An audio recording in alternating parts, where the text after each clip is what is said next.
I did it. Welcome, your backup plan tribe, to another awesome podcast. I can't believe it. Another one. They just come out of the woodwork just like that. I can't believe how we have so many awesome guests. And today is like no other. We have a special guest today. Welcome, your backup plan tribe. If you are new here, welcome to Talking Taboo with Tina, brought to you by your backup plan app. If you are new here, please like, share, and subscribe to our channel. We would love for you to be one of our subscribers. My name is Tina Ginn. I am an emergency preparedness coach, a financial expert, an app developer of Your Backup Plan app, and I'm located here in beautiful Vancouver, BC, Canada. Yes, a beautiful week, or should I say that? It's been over 45. We topped 48 Celsius yesterday in British Columbia, and which is probably around 116 Fahrenheit. So yeah, it's been crazy. Unbelievable temperatures, and today we are blessed with 32 Celsius, so almost 10 degrees difference. So it's incredible summer that we're starting off with this year.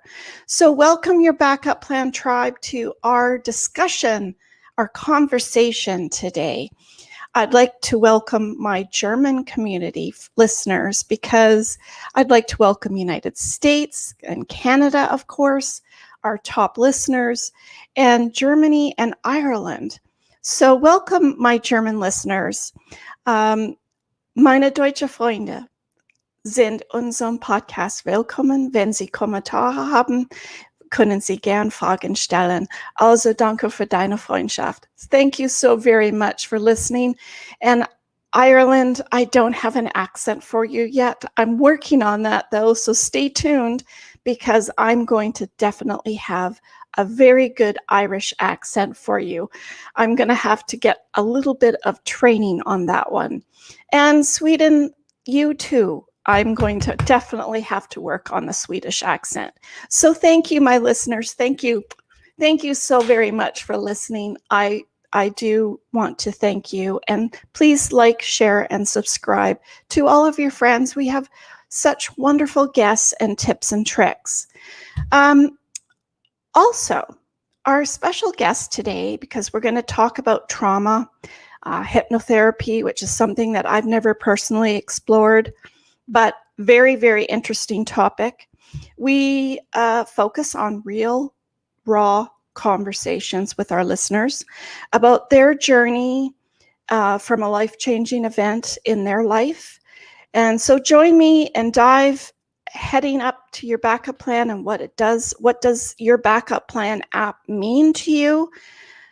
For some that are new here, it's your backup plan app puts your life all in one place. Everything that's all up in your head will be all in one place, so that others can help you in the time of need.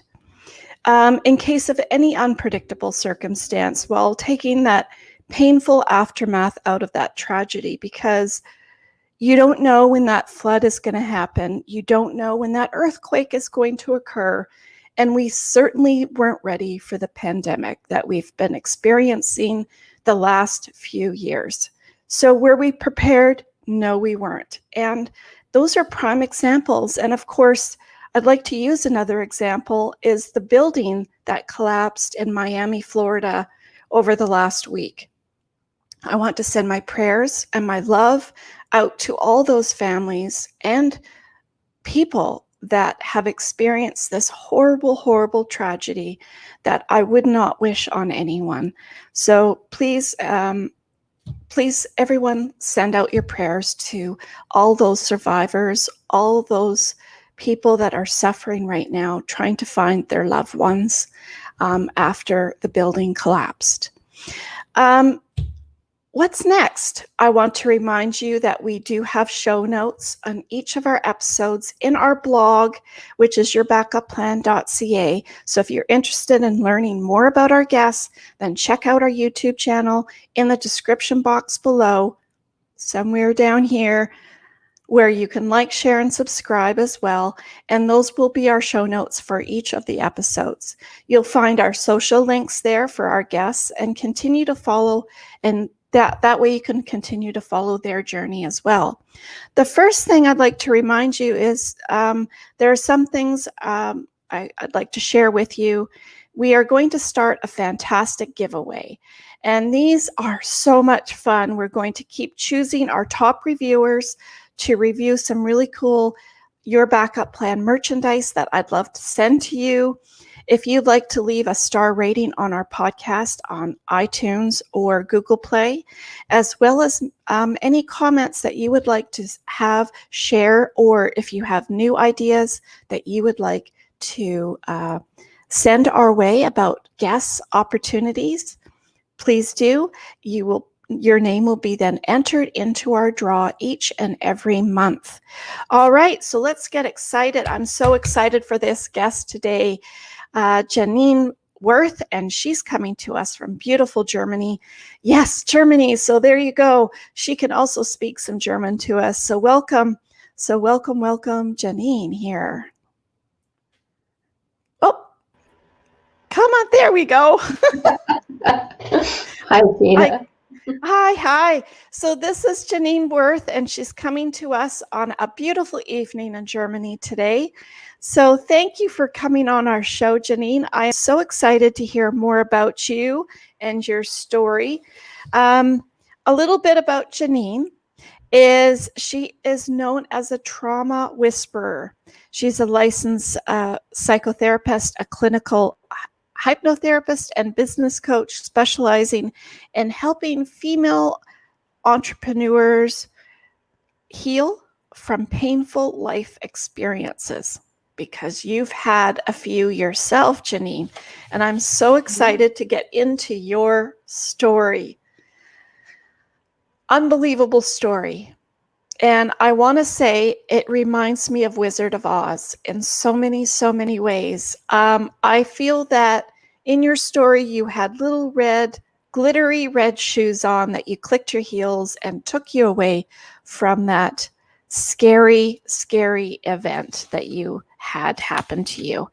So welcome to our show. And where did it all start for you? Yeah, well, thanks for having me.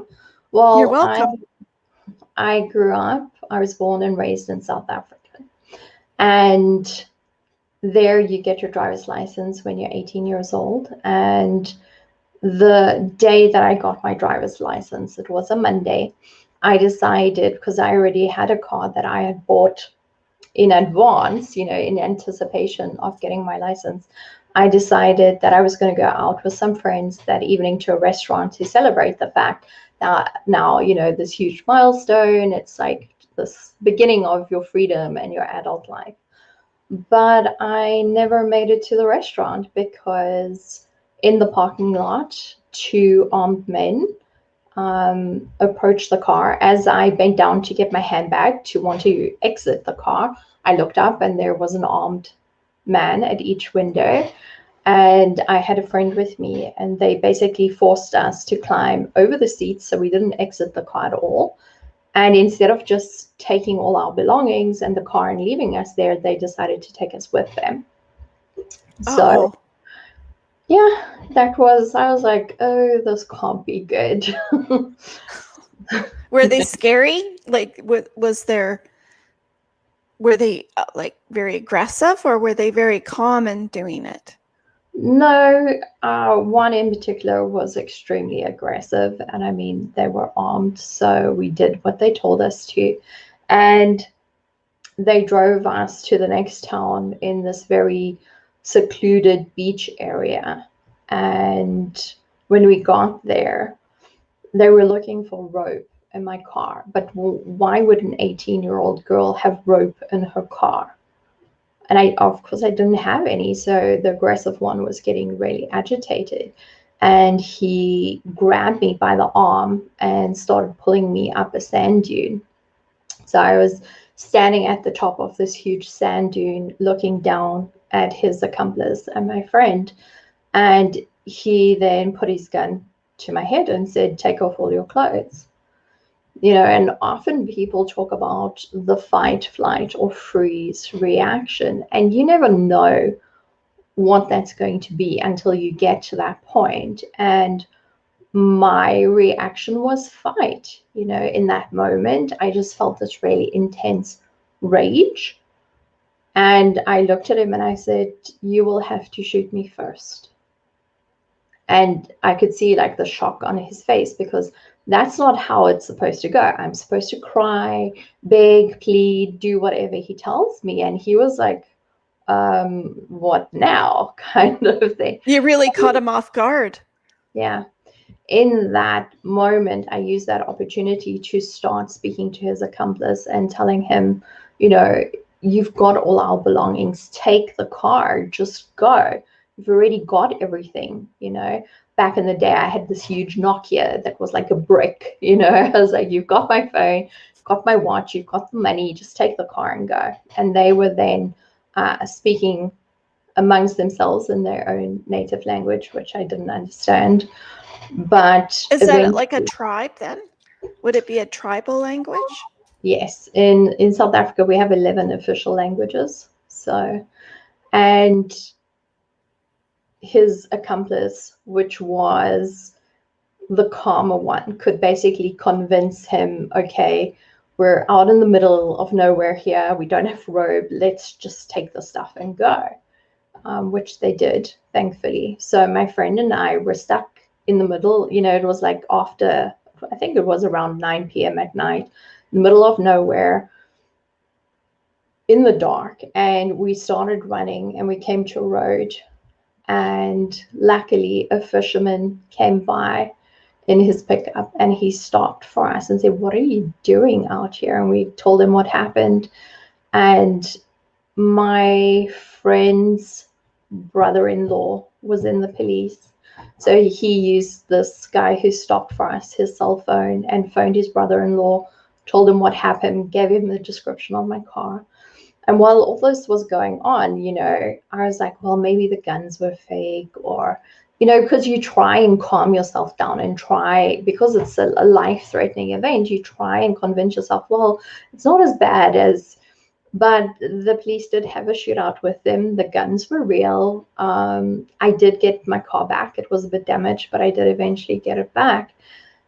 And the pivotal part for me happened about a week later, because I was sitting in my car on a parking lot waiting to pick a friend up.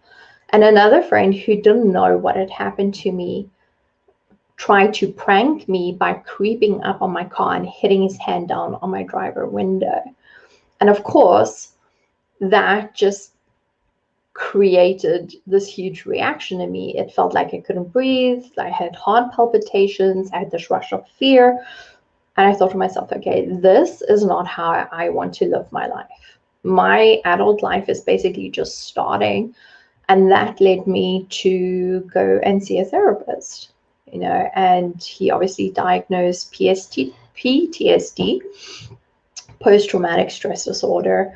And in that first consultation, they ask you, what happened? They ask you about your childhood, your entire history. And when I had explained everything, my therapist said something to me that I feel was like such a light bulb moment, because he said to me, "Janine, if you had had a perfect childhood, you probably would have cried and begged and pleaded.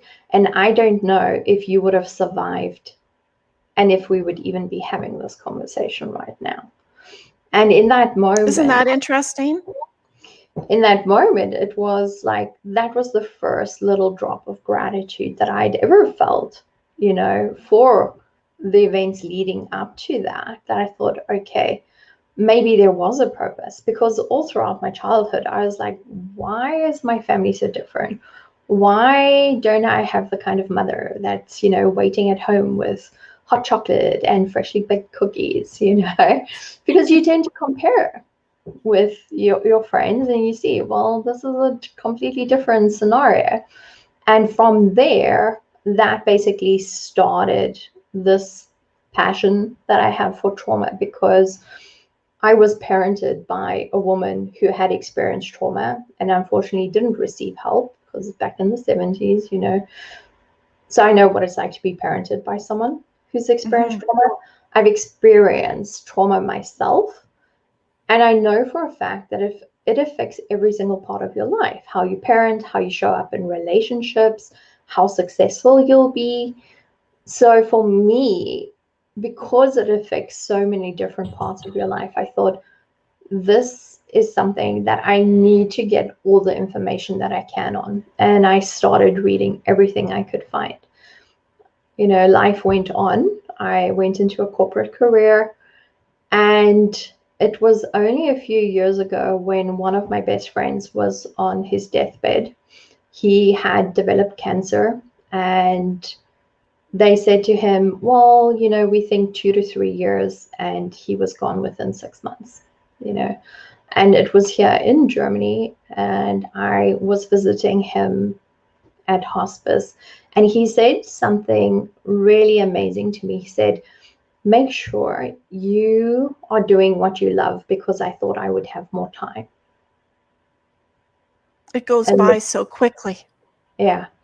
And that sort of made me reassess my life and what I was actually doing, because there's this test. It sounds very morbid. It's called the gravestone test, where basically they say, go forward to your death, and what would it say on your tombstone, your gravestone? And at that point, mine would have said she made a big corporation a lot of money. And I wasn't satisfied with that. So luckily I have a very supportive husband, and my children were, a bit older. And I said to him, I just have this feeling that I need to change direction. And he said to me, well, I just want you to be happy. So what do you want to do? And I knew that I wanted to become a therapist. I knew that I wanted to specialize in trauma. And I knew that I wanted to work with women, because as women, we always put ourselves last. We want to make sure that everyone else is okay. And by the time we get to ourselves, there's just no gas left in the tank. No, we always forget about ourselves. Yeah. So I then started this journey of getting licensed and going. I went to England, I went to Ireland, I went wherever I thought the best mentors were, and decided to have as many tools in my toolbox as possible, because my core belief is you don't have to spend years in therapy. I want people to be able to shrink their timeline significantly and not have to talk about it for 10 years and hope that something happens. I take a more dynamic approach to therapy, where this is also where I use regression hypnosis, because when we just speak, we are engaging the logical part of the mind, the part of the mind that helps you decide, what are you going to wear today? What are you going to eat for lunch? What show are you going to watch tonight? All of these things. But when we talk about trauma and unresolved emotional wounding, that's all part of the subconscious mind. And when we talk like this, the subconscious mind does not come into play. So with regression hypnosis, we can take the logical mind and put it to sleep and go directly to the subconscious mind and explore which emotions have not been processed properly.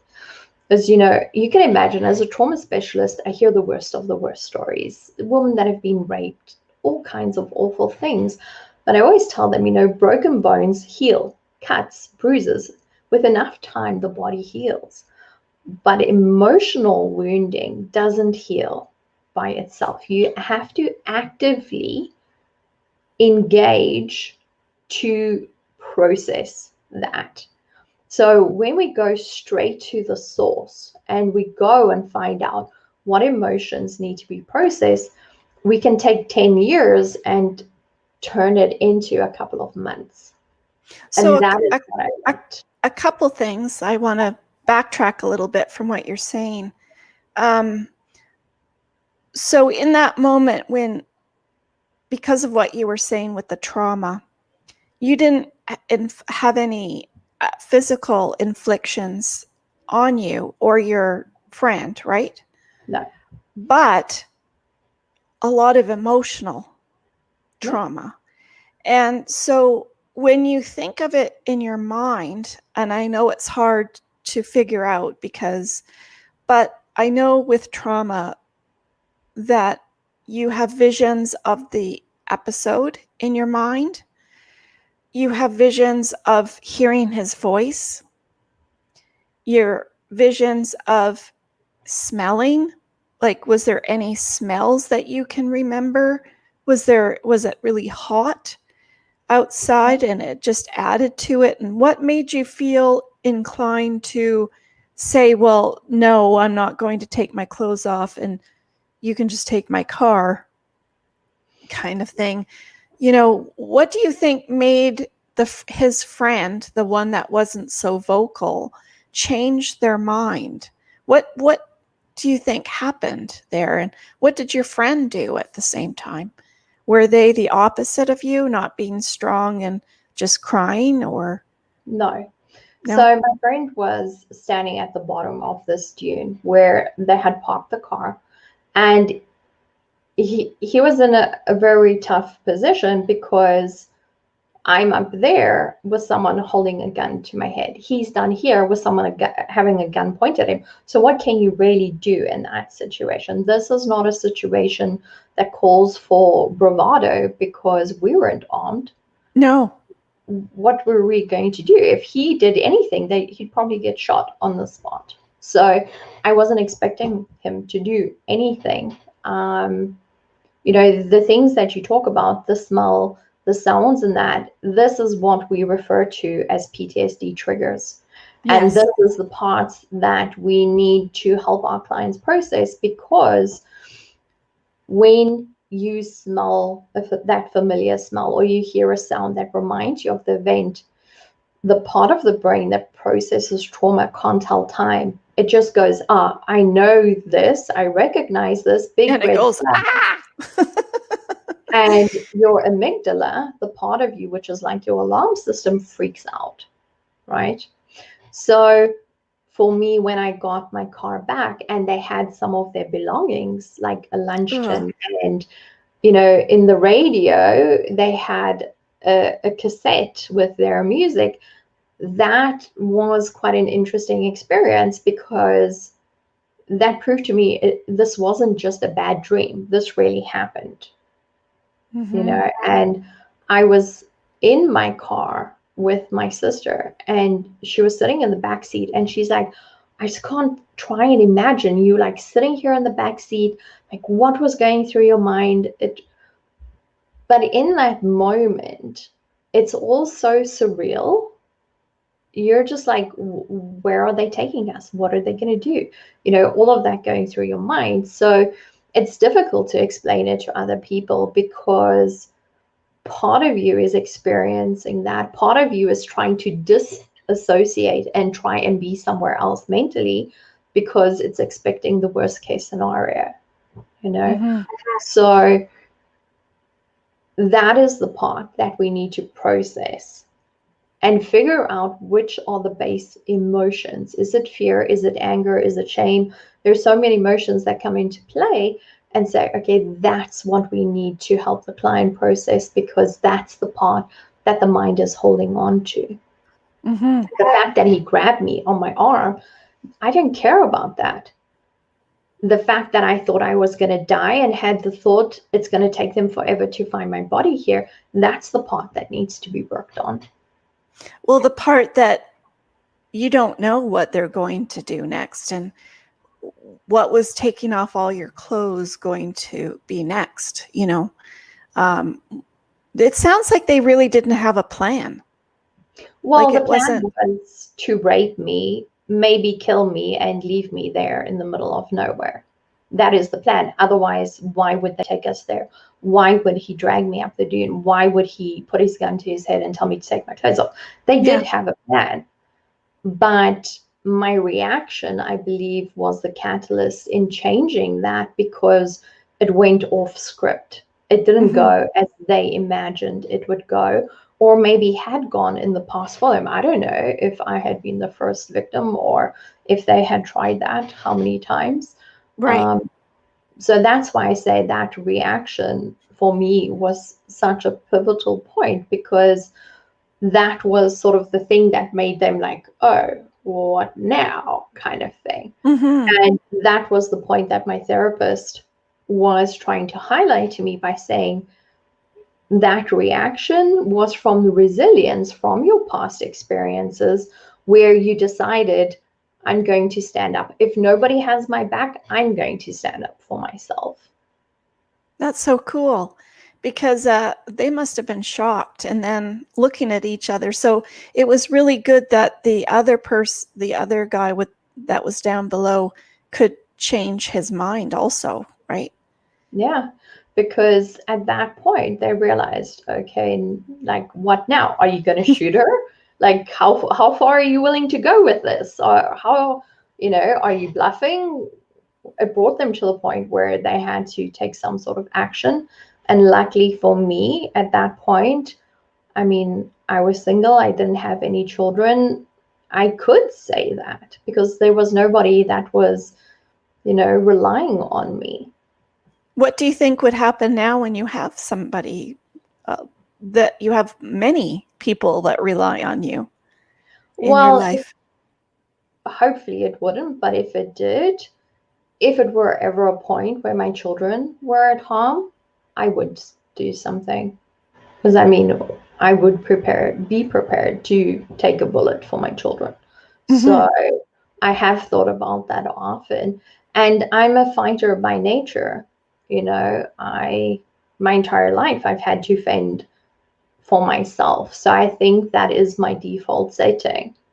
I've never been one to, even in the height of emergency, I'm the one that is calm and follows through, and I'll have the little breakdown later on, when everything has been sorted out. When it's calmer. Yes. Oh, that's awesome. No, I wanted to bring it back to that because it brought me to what you've been working with clients now to, because it's just like a car accident. I mean, you have down deep inside and you just keep on putting more and more dirt on it until all of those feelings and thoughts and processes finally fall into your feet. But they're still there. They don't go away. Every experience that you have in your life creates a memory, and some of these memories are good, which is great. Some of them are not, and those that have emotional attachments to them are like baggage. And if you have this huge pile of baggage, nobody's going to clear it away. You have to go in there and decide, what are the good memories that I want to hold on to, and what are the things that I need to let go of. Because you can imagine it's like a hamster on a wheel, and your mind is trying to process this stuff, and that little hamster is just running. And that actually takes a lot of your mental energy, because half of your mind is trying to figure this all out. And once you actually start actively taking these steps to work through that little hamster can finally stop running, and it can take a break.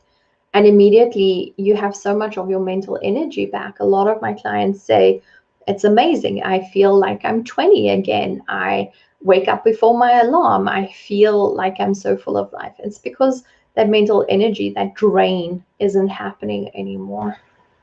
Yeah, the mental drain is, I think, worse than the physical drain.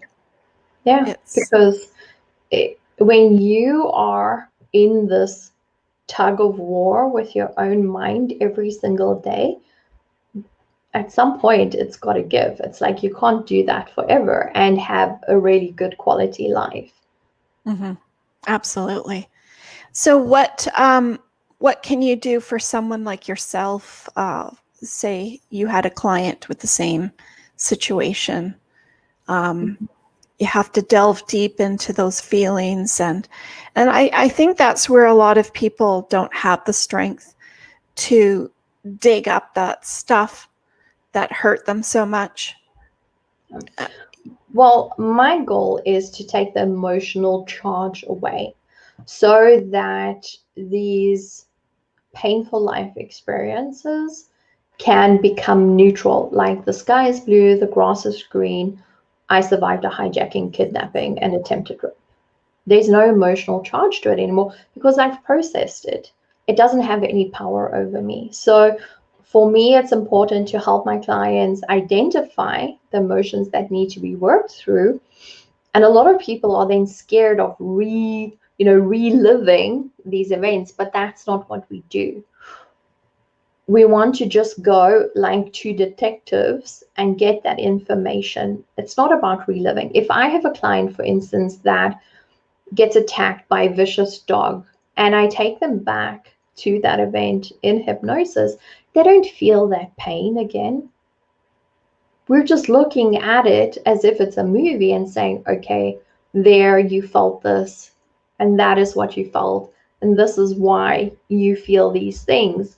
And if they have active PTSD symptoms, to help them to identify their triggers and to have tools on hand when something like that happens.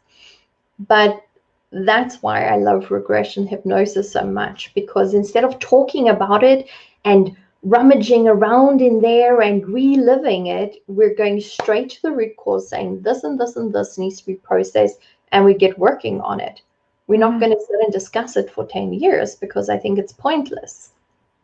Yeah, and I find, well, in the past with counseling, it seems like that's what you keep on doing, is you just keep on bringing it up, and it doesn't seem to, you don't want it to get a life again. You want to experience it to be able to sweep it away. Yeah. Well, the thing is, back in the day, and even when I went for therapy, it was a good few years ago. Back then, that was all we had. In the meantime, so many different modalities have come into play, like neuro-linguistic programming, hypnosis, EFT tapping. There's so many things that we can now implement to help clients do that a lot quicker and in an active manner. Talking about it is very passive to me because you're actually just hashing it over and over again. You're not doing anything to create a result. Mm-hmm. Talking about things until the cows come home doesn't change anything. No. No. In this industry, you have to feel to heal, and be able to do that, you first have to acknowledge that you have this emotional wounding, because you can't change what you're not willing to acknowledge, and then decide, okay, how is the best way for me to get through this in a safe, effective manner as quickly as possible. And usually that is when you would go and seek someone to guide you on that journey.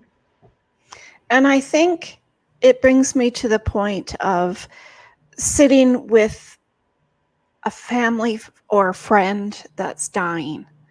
Mm-hmm. And why I say that, because if you're not, and I talk about this in many of the podcasts, but if you're not present in the moment to experience this journey and be there for that other person, whether they're dying or whether they're trying to recover from a tragedy or a disability or an injury or something like that.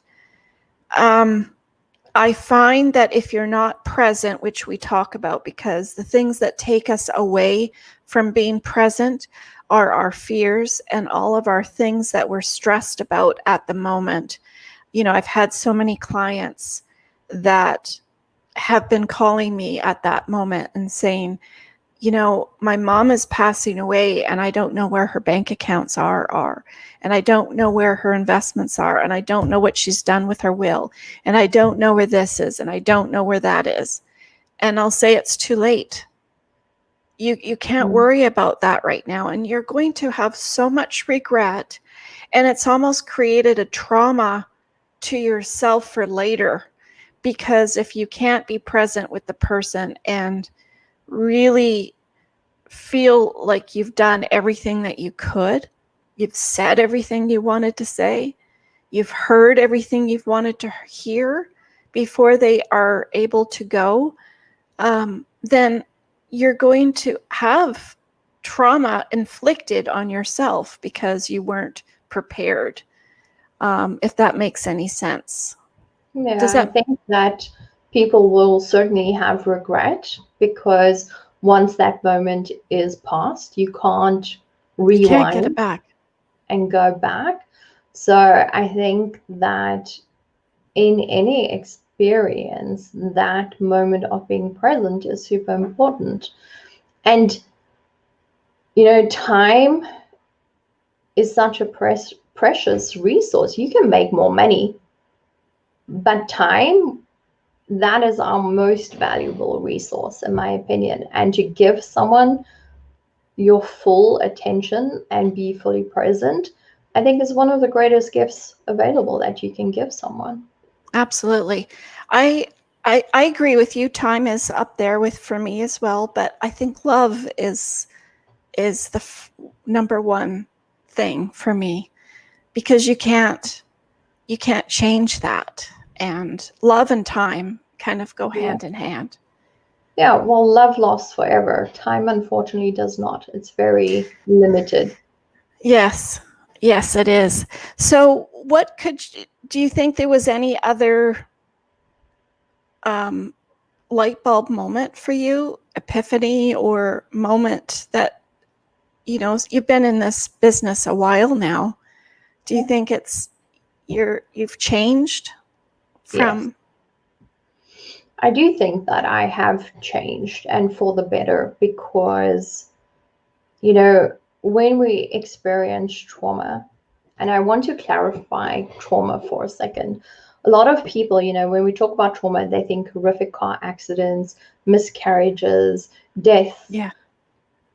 And it's what we in therapy call big T traumas. But a lot of people don't realize that having a parent that's emotionally unavailable, or growing up in a home where you don't feel safe, those things are also traumatic experiences. And a lot of people, I'll have women come to me and say, well, I was bullied for most of my life, but at least I wasn't raped. Oh, Sort of quantifying their experiences. And it's like, being bullied for me several years, that's a traumatic experience. But because people think it's normal or it happens to so many people, they don't realize that that counts as trauma, mm-hmm. right? So trauma is actually any experience where the mind feels threatened and where there is an absence of your own power, an absence of security or safety, and the absence of love. So when you experience these things, especially as a young child, if you have parents who have, you know, alcohol or drug abuse problems, or that are violent, or on the other side, just completely neglect you or are narcissistic, a child doesn't say, what's wrong with my parent? Why are they like No. this? The child says, what's wrong with me? Why does my parent treat me like this? Why don't they love me unconditionally? Because the world teaches us that if anyone's going to love you unconditionally, it should be your parents. But when you grow up in a home where that is not available to you, that shows up later in life. It shows up in the kind of relationships that you're willing to accept and how you're going to be treated in those relationships. It shows up in your boundaries. Are you going to be a people pleaser because you've been trained your entire life? It's easier just to go along with whatever they want. Mm-hmm. It's easier to give that drunk, violent parent what they want than to try and defend yourself. So this conditions our behavior, and these show up later in life. So I work with a lot of female entrepreneurs. They'll come to me and say, I know what I'm supposed to be doing in my business. I've spent thousands of dollars.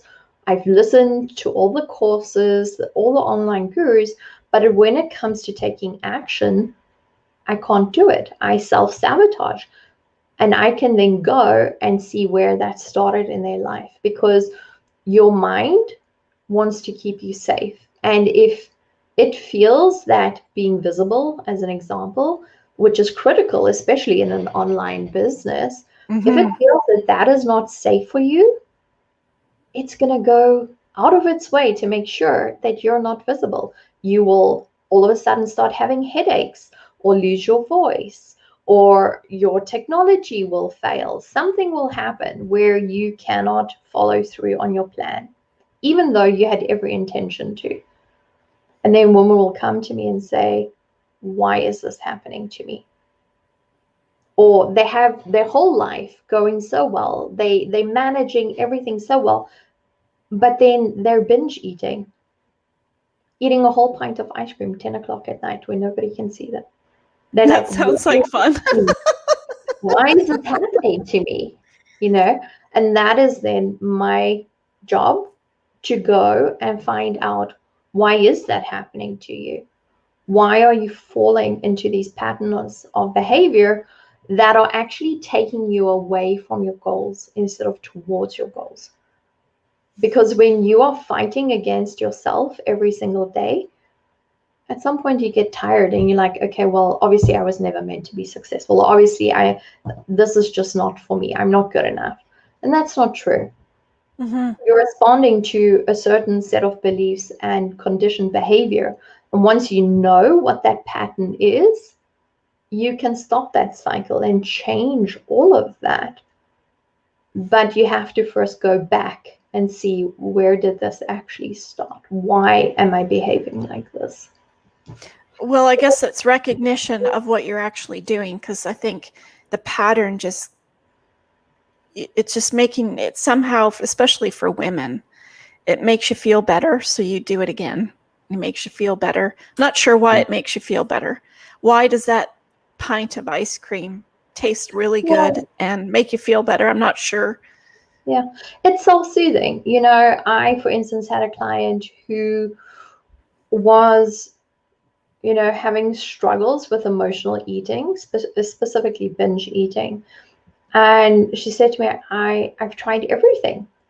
I just cannot figure this out. I said, okay, let's go and have a look. And we did regression hypnosis. And in her scenario, she did have an alcoholic father who, when he was, came home drunk, he would go into a rage and he would actually physically assault her mother.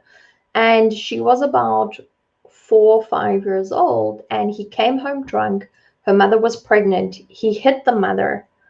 She tried to go in between them to protect her mother. And he said to her in that state, "You're so worthless. I wish you had never been born. Wow. Why are you even here?" So for her, when the person who is supposed to protect you and love you turns on you and becomes the scariest person in your life, as you can imagine that from her perspective as a 4 or 5-year-old, from there, she started, thinking that this is the truth.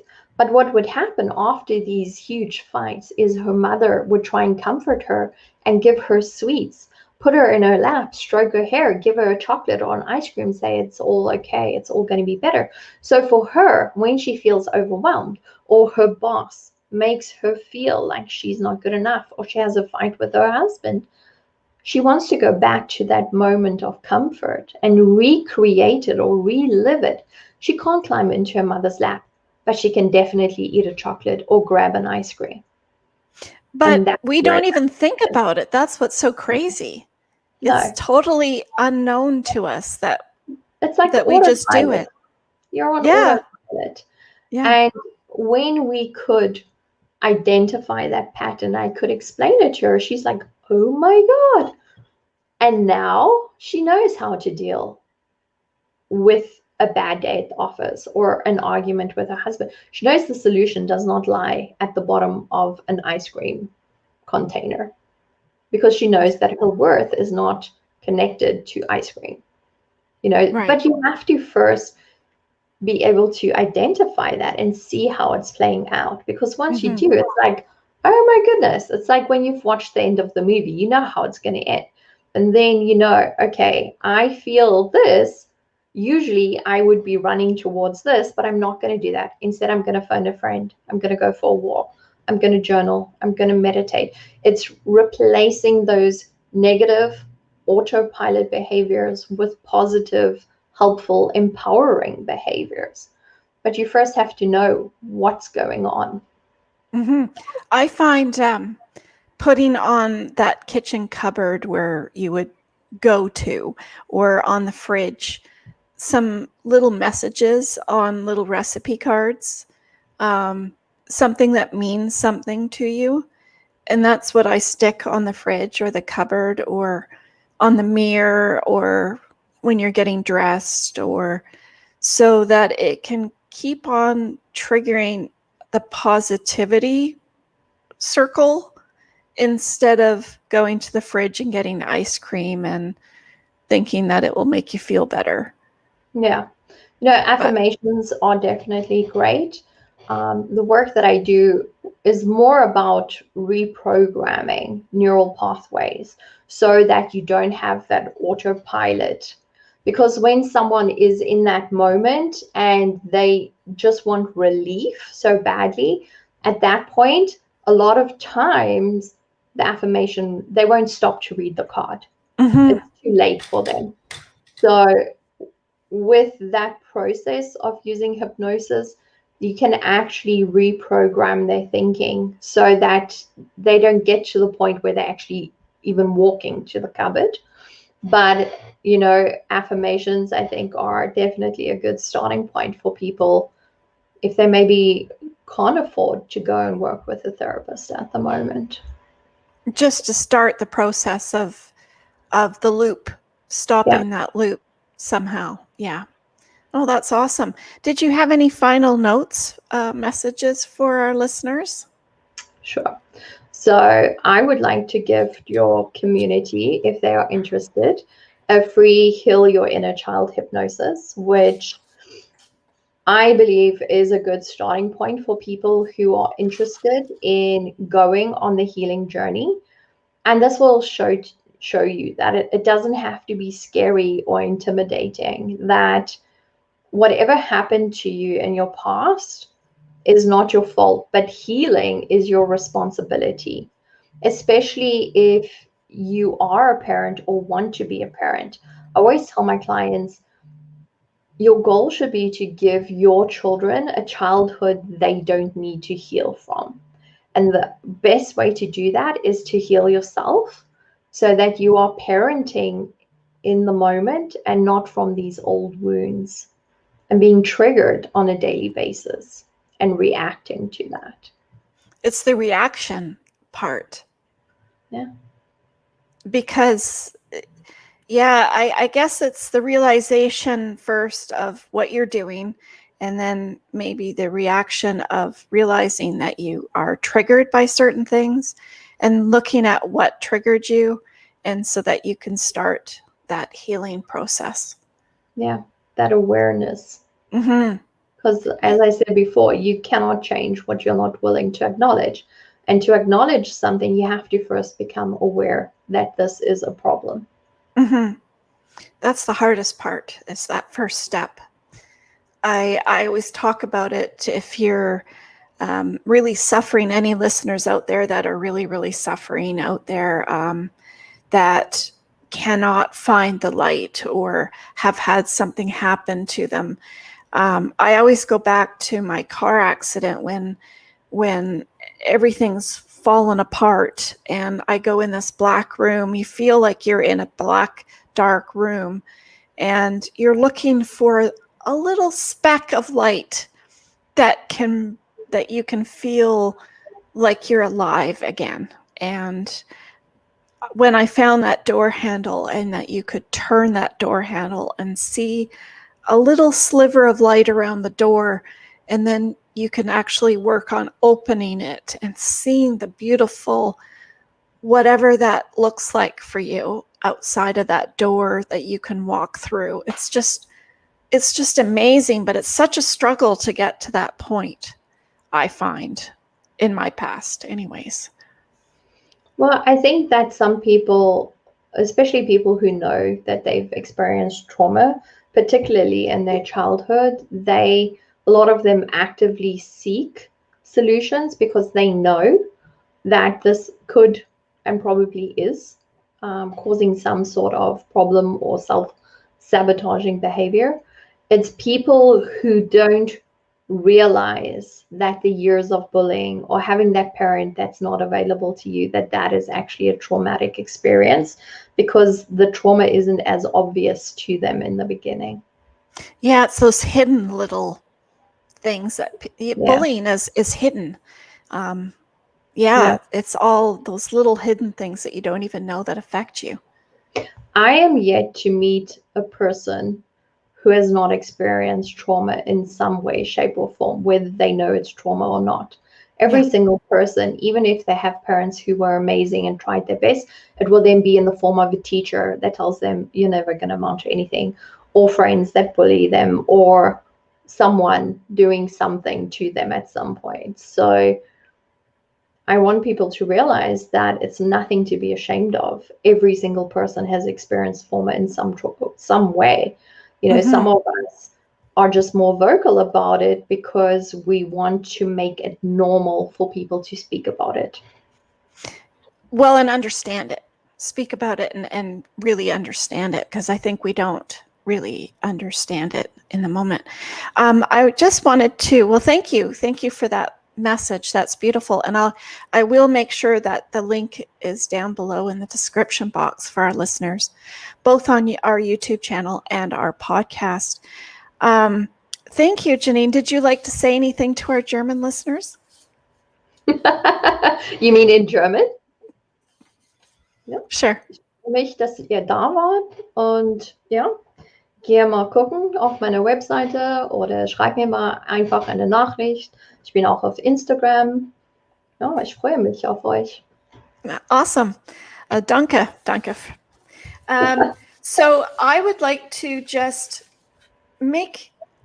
not make our listeners, but have our listeners really understand what Janine is saying, because when Janine was on the top of that mountain, of that sand dune, and in the moment of that trauma, it's really a tragedy. It's in the moment of a tragedy, because you could be in a wildfire, you could be in a car accident and just hit.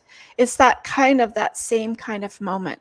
Can you tell our listeners that you cannot think straight? Like, I don't know what happens to your head in the moment, but it's like when you're in that accident and people say, oh, I can worry about all of my documents, I can worry about all of that stuff later. No, you can't. Because when something happens, I don't know what happens to your head, but it just disappears. And you go on that fear flight kind of moment, but you're not logically thinking. You're not like, I don't know where it comes from. I don't know where your strength comes from. And I don't know, like, you could have cried. You could have cried your eyes out. You could have screamed.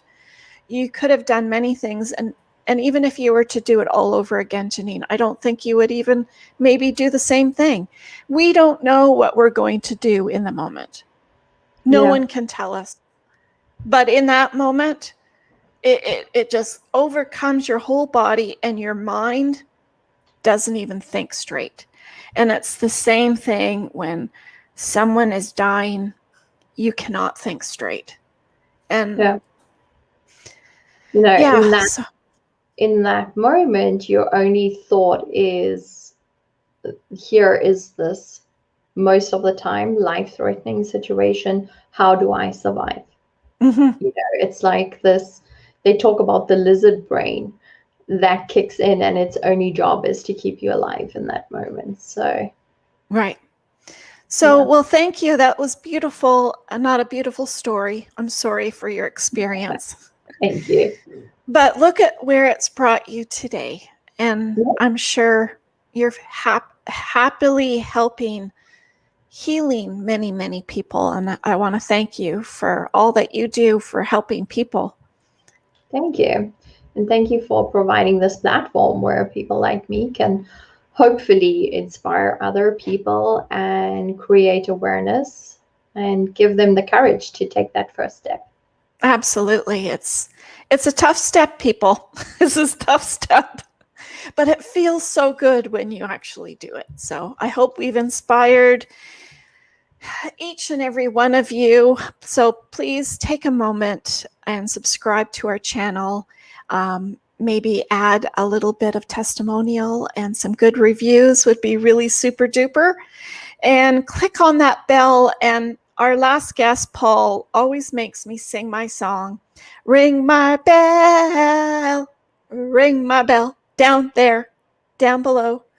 So you get notified of any upcoming podcasts or YouTube channel videos that we have coming on our channel.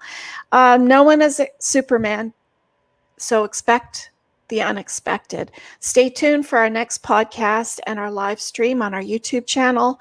And for more great conversations just like this one with wonderful Janine Wirth, you can find all of her information down below in the description box. I hope that we've inspired you and motivated each and every one of our listeners to start thinking about your unique plan to get started on it today. Thank you for sharing your time with us, and I love each and every one of you. I always end our show with Carol Burnett because she was just a wonderful, wonderful comedian. Do you know who Carol Burnett is, Janine? Yeah. Yeah, you loved her too? Yeah, I used to watch her when I was a little kid, and she always had that thing with her ear. Yes, absolutely. I'm so glad we had this time together just to have a laugh or sing a song. Seems we just get started, and before you know it, comes the time we have to say so long. So long, my wonderful listeners. So long till the next podcast.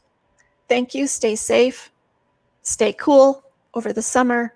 And thank you for listening. Bye.